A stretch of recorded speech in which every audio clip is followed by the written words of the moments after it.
gaano katalamak ang korupsyon ngayon? Super.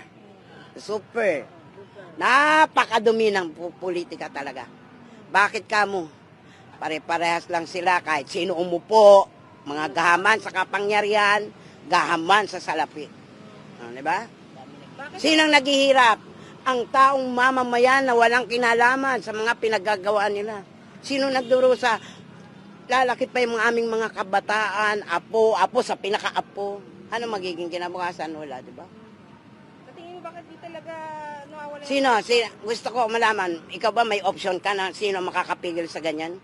Ikaw, sagutin mo ako. Meron? Ano po? Ano po? Tao. Tao rin ang gumagawa niyan. Hindi pa rin sila magbabago. Dahil ang salapi ang nagbubuhay sa kanila. Ang kapangyarihan ang nagbubuhay sa kanila. Ay nakikita na natin. Hindi na kailangan ipaliwanag pa ng kahit sinong tao, kahit sinong mamamayan. Hindi naman tayo bulag, hindi tayo pipi, hindi tayo bingi. Kitang-kita na ng ating mga mata, ng ating naririnig natin. So, para ano? Wala nang kabuluhan ng buhay natin, di ba? Dahil sa kanila na lang umiikot ang daigdig. Hindi tayo kasali mga mamamayan na mahihirap. Mahirap magsalita pero obvious naman di ba? Kitang-kita Kung ikukumpara mo nga yung ibang bansa, mas asensado na compare dito sa bansa natin Kung tutusin ang Pilipinas, hindi naman mahirap Kaya naman sustentuhan yung mga pangangailangan ng mga taong bayan Pero wala Wala tayong magagawa di ba? Kaya ang solution lang dyan, ibalik ang Duterte sa palasyo. Ano sa tingin mo yung ginagawa ngayon ng mga kongresista sa mga Duterte, sir? Politically motivated. Kasi natatakot sila Ay nako, sobrang malala ata ngayon kumpara dati. Medyo mainam-inam pa nung konti. Konti lang. Ngayon kasi para sila nag-aaway ng mga bata. Hindi sila nakakatawa, nakakasit sila.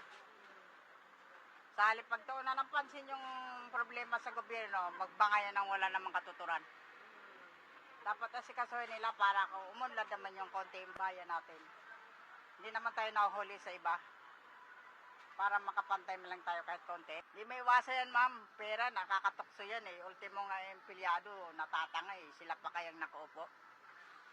Bakit sa tingin mo hindi talaga matuldo kanyang problema sa korupsyon? Ay kasi na-atim sila sa pera. Parang wala silang kasiyahan kung anong mayroon sila. Ganun sila, hindi sila natutuwa. Samantalang mayaman naman sila, pero hindi sila nasisiyahan sa buhay nila. Yes, sobrang talamak na po talaga yung corruptions ngayon, lalong-lalo na sa mismong government natin. Kasi parang sa culture natin, embedded na yung corruption. So, balik kahit sa mga barangay, sa mga meron na talaga.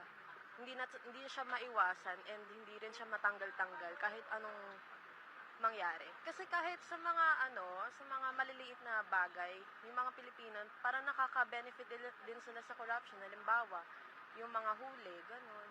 Kasi mahirap din maiwasan kasi yung iba, iniisip nila, ay ito yung easier way makatakas sa ganitong sitwasyon. So ito na lang gagawin namin.